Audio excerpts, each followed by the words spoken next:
पंतप्रधान मोदींची भारतीय सेना प्रमुखांसोबत तासभर महत्त्वाची बैठक चालली। कारवाईसाठी भारतीय सैन्याला पूर्ण मुभा असल्याचं पंतप्रधान मोदींनी म्हटलंय। भारतीय सेनेच्या क्षमतेवर मोदींनी विश्वास व्यक्त केलेला आहे। दहशतवादाला सडेतोड उत्तर देण्याचा पंतप्रधान मोदींचा संकल्प असल्याचंही या बैठकीतून माहिती समोर येते आहे।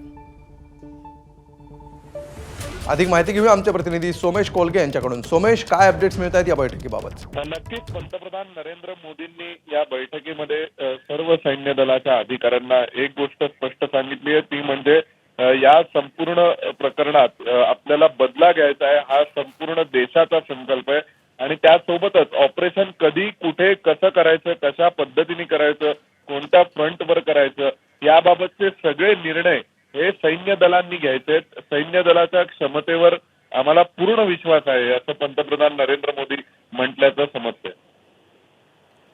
निश्चित, धन्यवाद सोमेश या सविस्तर माहितीबद्दल। भारतीय सेनेच्या क्षमतेवर मोदींनी पूर्ण विश्वास व्यक्त केलेला आहे। दहशतवादाला सडेतोड उत्तर देऊ असा संकल्प देखील मोदींनी सोडलेला आहे, अशी या बैठकीतून माहिती मिळते। एबीपी माझा, उघडा डोळे बघा नीट।